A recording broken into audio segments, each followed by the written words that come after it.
Hello and welcome.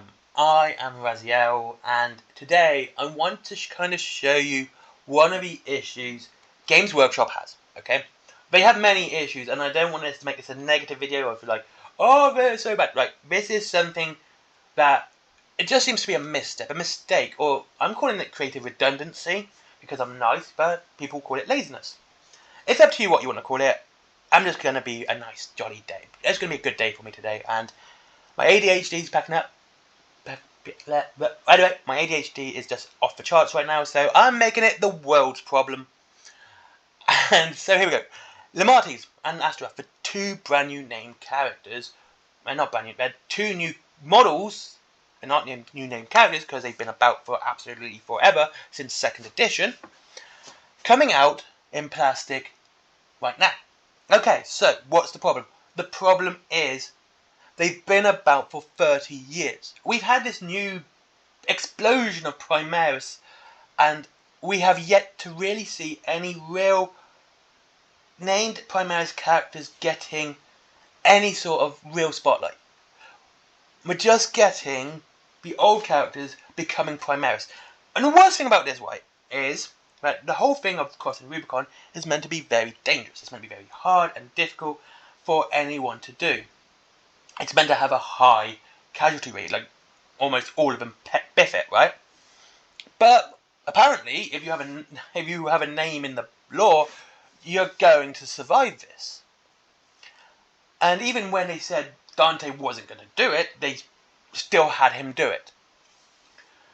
Anyway, but this is one of the problems. It kind of stagnates the lore when you're meant to move on to this whole new way of making Space Marines, but you aren't getting any new characters, chapter masters, or anything like that. Oh, hold on, you did get a few, didn't you? But they haven't had... That was back in 8th edition. Anyway, but, point being, and the same with Astaroth. Astaroth, again, these are models, these are characters I actually happen to like.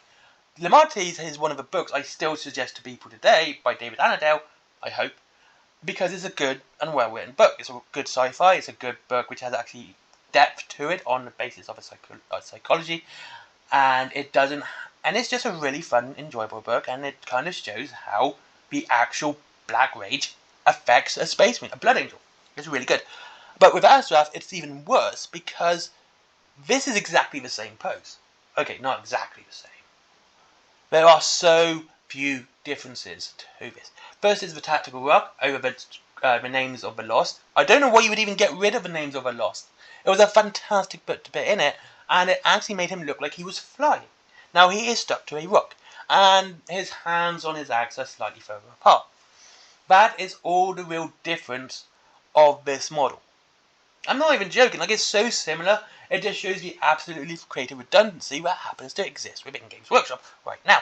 So, why is this seeming to be only a GW problem compared to everyone else?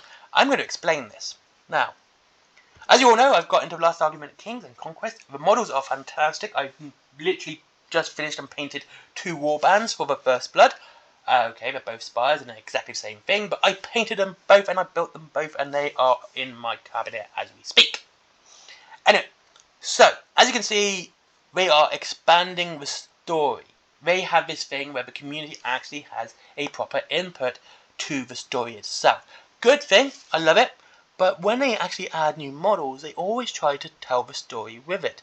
And they don't really have named characters within the model range. And this is something we're going to see in the in these 3 companies I'm going to show you.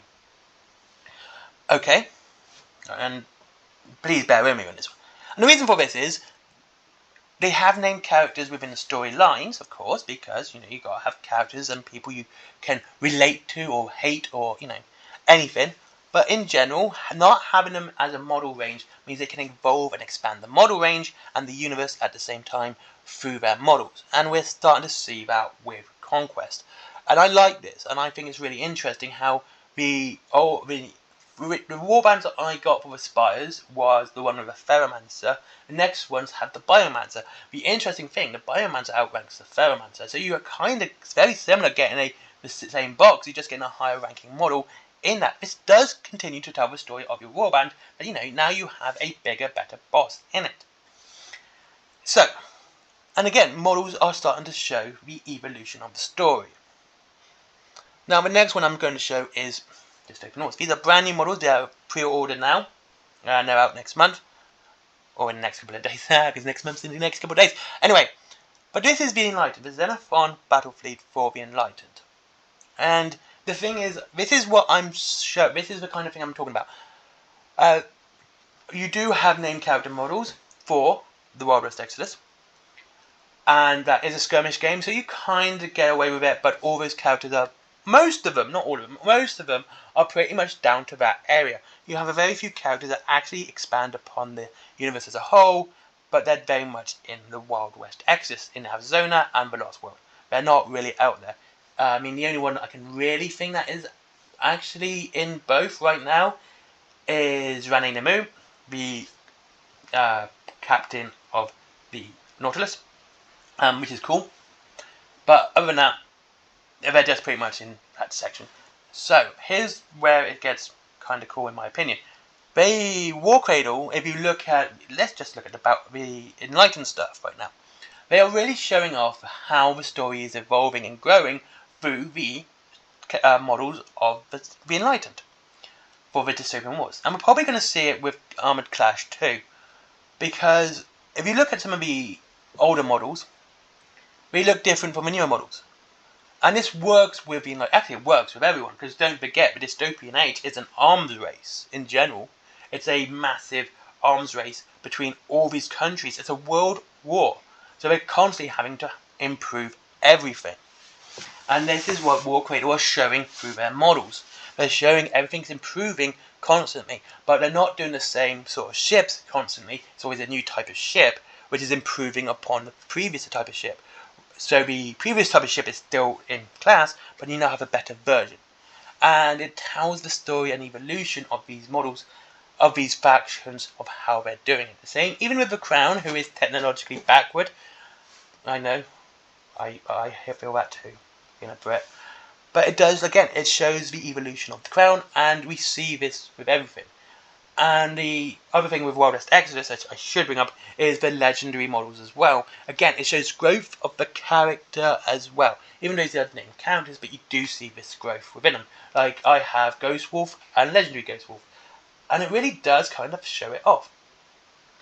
So, next is Bolt Action. Now, Bolt Action historical gaming. Narratively speaking, I give historical gaming some leeway. Like, I wouldn't really expect new models or things that actually expand the lore or history, or tell more of the history basically, because it's historical, and if you don't change the past, you don't change history.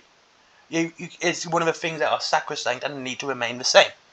But again, we see that Warlord Games has in fact shown a way of expanding historical narrative in their games by basically just bringing out, and they do this a lot, and I think this is good, by bringing out a new box which happens to be a different battle within World War II. This is the Battle of the Bulge. There's new models that go with it, and everything else you need for this. And I think this is good. I think this is fantastic, because you are again telling more of the history of World War II and getting new models, and constantly telling this, I don't really want to say story when it comes to history, the history of this time period. And again, it doesn't matter which part of it, even there's rules for and ways of building army lists compared to early, middle, late of World War II, where different regiments would have different guns, different tanks, etc., etc. And this sort of thing really again helps grow the game, helps grow the history of it, and gets you more immersed, because you can in fact do this. Battle of Bulge is a good example of this. Gentleman's War is a good example of this. All this kind of thing really helps expand a game.